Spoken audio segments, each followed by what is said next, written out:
तो जैसे कि अभी मैंने आपको बताया कि कुछ लोगों का रिजल्ट दे करके उसका रिजल्ट विड्रॉ किया है, तो मेरे सामने एक भुगत भोगी बैठे हुए हैं, तो मैं इनको आपके सामने इंट्रोड्यूस कराना चाहता हूँ। आपका क्वालिफिकेशन कितना है? मेरा क्वालिफिकेशन सर एमएससी है और प्लस डीएलएड बीएड भी मैंने किया है। एमएससी करने के बाद, एमएससी से पहले बीएससी होता है, यानी बीएससी किया फिर एमएससी किए, उसके बाद आपका जाके डीएलएड किए, फिर बीएड भी किए। इतना सारा डिग्री होने के बावजूद भी इनके साथ, अगर इनके मेघा के साथ यानी इनके टैलेंट के साथ अगर खिलवाड़ किया जा रहा है तो सच में ये एक साजिश का ही शिकार है। जेटेट का जो एग्ज़ाम है वो आपने कब दिया था? 2016 में मैंने एग्ज़ाम दिया।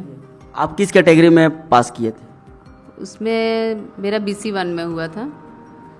तो ये एक पात्रता परीक्षा था जिसमें आपने BC1 की कैटेगरी में पास किया था।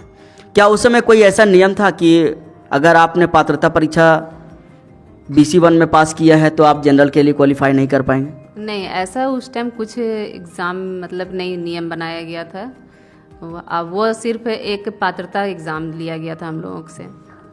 अच्छा, ये जो नियुक्ति प्रक्रिया शुरू हुई थी जिसका विज्ञापन संख्या 13/2023 है, तो क्या उस विज्ञापन में कहीं लिखा हुआ था कि जो आपका जो मेरिट बनेगा वो मेंस का एग्ज़ाम के आधार पर नहीं बनेगा, या पात्रता परीक्षा को भी ध्यान में रखा जाएगा, या पात्रता परीक्षा का जो अंक है उसका मेरिट के साथ कोई लेना देना रहेगा? क्या ऐसा कोई बात हुआ? नहीं, ऐसा कुछ भी नहीं है। हम लोगों को सिर्फ एक क्वालिफाइंग मतलब मार्क्स बताया गया कि ये जो है हम लोग का जेटेट एग्ज़ाम है वो पात्रता परीक्षा अहार्ता एग्ज़ाम है ये एक।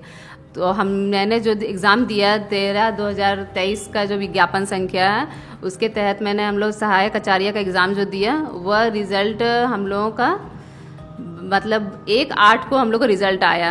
रांची जिला में हम लोग का काउंसलिंग हुआ, उसके बाद फिर हम लोग का जिला अलॉटेड हुआ, वो हम लोग का 12/8 को हम लोग का जिला अलॉटेड किया गया। उसके बाद फिर हम लोग का 7/9 को संशोधित रिज़ल्ट के नाम पर हम लोगों को छाड़ दिया गया। अच्छा, ये बताइए कि आपका जो मेंस का जो एग्ज़ाम हुआ था, जो JSSC एग्ज़ाम ली थी, तो उसमें आप जनरल में क्वालिफाई किए थे या अपने कैटेगरी BC1 में क्वालिफाई किए? नहीं, मैं उसमें जनरल में क्वालिफाई हुई।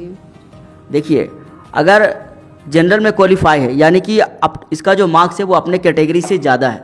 अगर कैटेगरी वाइज मार्क्स अगर देखिएगा तो BC1 BC2 को रिलैक्सेशन मिलता है, कुछ कम मार्क्स ही लाना पड़ता है। लेकिन अगर बच्चे ज़्यादा मार्क्स ला रहे हैं, अभ्यर्थी ज़्यादा मार्क्स ला रहे हैं अपनी कैटेगरी से, तो उसको नेचुरली जनरल कैंडिडेट के रूप में देखा जाता है। लेकिन जनरल कैंडिडेट के रूप में देखने के बावजूद भी इनका रिज़ल्ट आना, उसके बाद इसका डॉक्यूमेंट वेरिफिकेशन हुआ, उसके बाद काउंसलिंग में जिला अलॉटमेंट तक हो गया, उसके बाद इनका रिज़ल्ट जो है सो विड्रॉ कर लिया गया, इनका ये कहना। अच्छा, जब विड्रॉ किया तो उसका कोई रीज़न बताया था आपको? हम लोग को बिना रीज़न का इसमें विड्रॉ किया गया है।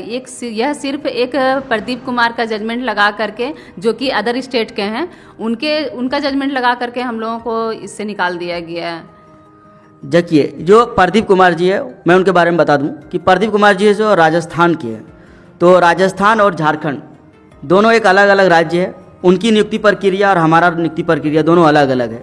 तो अगर हम राजस्थान का कंपेयर अपने झारखंड में करेंगे तो ये अनफेयर होगा, क्योंकि उनका मैटर अलग है। उनका मैटर क्या है कि वो अदर स्टेट में जाकर के क्वालिफाई किए थे, अदर स्टेट में जाकर के वो नियुक्ति के लिए दावा कर रहे थे दिल्ली में, जो कि एक यूनियन टेरिटरी है, और वो थे राजस्थान के। इनका केस क्या है कि ये झारखंड से सीट जेटेड पास है, और झारखंड का ही मेंस एग्जाम जो JSSC ने लिया था सहायक आचार्य का, उसमें ये अप टू द मार्क्स यानी अपने कैटेगरी से भी ज़्यादा मार्क्स यानी जनरल में मार्क्स लाने के बावजूद भी इसका जैसे रिजल्ट हुआ, उसके बाद इसका जो संशोधित रिजल्ट आया उसमें इसका नाम हटा दिया, यहाँ तक कि जिला अलॉटमेंट होने के बाद।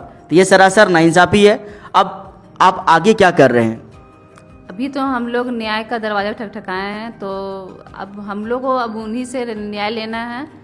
मैं नैनपारा ग्रुप की ग्रुप लीडर हूँ, शबनम आरा। ये बताइए, आपकी जो आपके साथ और कितने ऐसे लोग हैं जिनके साथ ऐसा हुआ है कि उनका रिजल्ट विड्रॉ कर लिया गया है?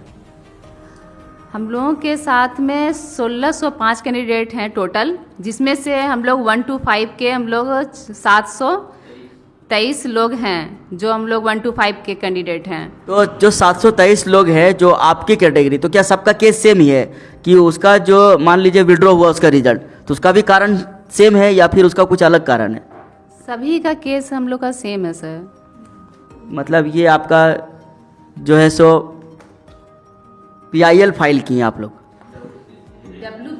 WPC है ना?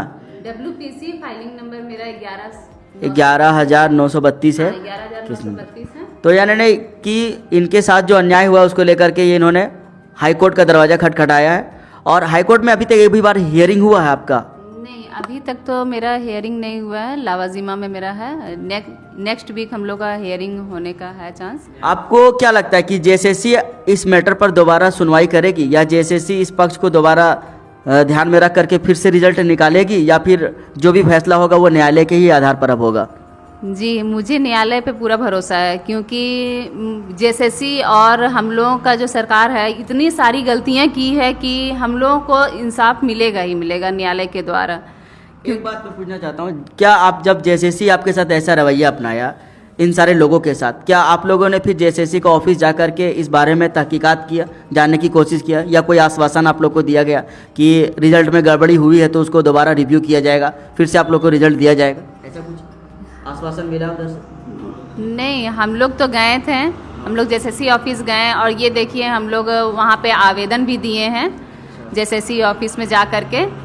और हम लोगों ने जेएसएससी से जब बात किया ऑफिस में जा कर के, तो फिर वहाँ से हम लोगों को ये आश्वासन मिला कि आश्वासन क्या बोले सर, इसको मतलब कि वो बोले कि नहीं ये आप लोग का शिक्षा सचिव ने इस तरह से हम लोग शिक्षा सचिव के ऑर्डर पर हम लोग ये काम कर रहे हैं, हम लोगों का गलती नहीं है, हम लोगों ने तो रिजल्ट दिया था आपको। और उसके बाद फिर शिक्षा सचिव का ऑर्डर आने के बाद हम लोगों ने संशोधित को जारी किया है, संशोधित रिजल्ट को जारी किया है।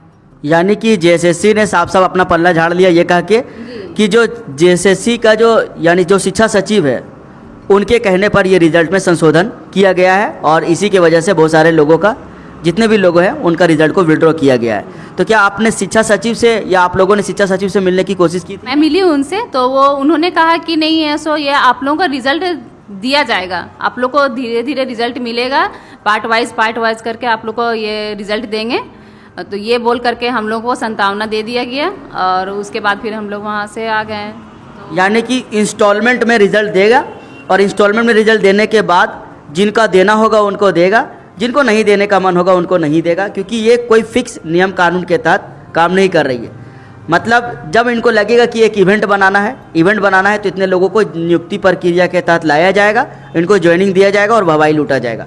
तो जो शिक्षा सचिव है उनको भी ज़रा सोचना चाहिए कि जो बच्चे पढ़ के आए हैं, जिनका रिजल्ट पहले जेएसएससी के द्वारा दिया गया था, अब उन्हीं के द्वारा वापस ले लिया गया, तो जेएसएससी का जो कार्यशैली है उस पर भी सवाल उठने लगेंगे।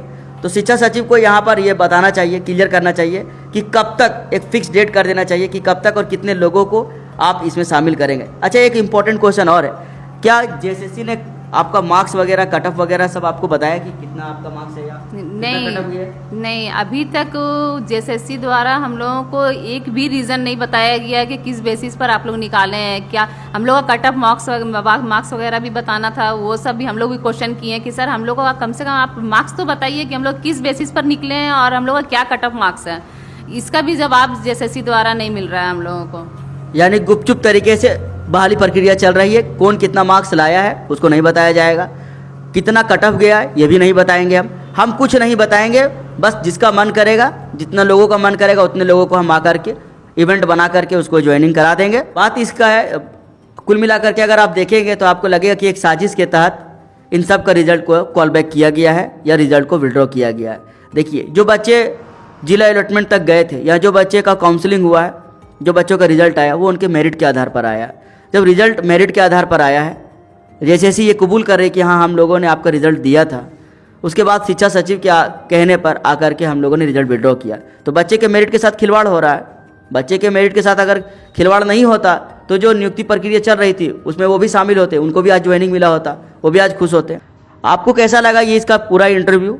आपका पूरा जो भी अपना फीडबैक है वो कमेंट में दीजिए, और जो लोग इनको देख रहे हैं वो ज़्यादा से ज़्यादा वीडियो को शेयर कीजिए ताकि लोगों को ये पता चले कि एक साजिश के तहत भी सरकार जो है सो या जेएसएससी जो है सो लोगों को बाहर करती है। तो आशा करते हैं कि आपको सारा मैटर आपको समझ में आया होगा कि जो सहायक आचार्य का जो नियुक्ति प्रक्रिया है वो पूरी तरह से गलतियों और त्रुटियों से भरा हुआ है, और इसमें एक फिक्स नियम कानून के तहत ये जो बहाली प्रक्रिया चल रही थी वो नहीं हुआ है। तो इसमें कोर्ट को भी और सरकार को भी संज्ञान में लेना चाहिए मैटर को, और सही तरीके से जो एलिजिबल कैंडिडेट है, जो मेरिटोरियस स्टूडेंट है, उसको ज्वाइनिंग कराना चाहिए। Thank you for watching.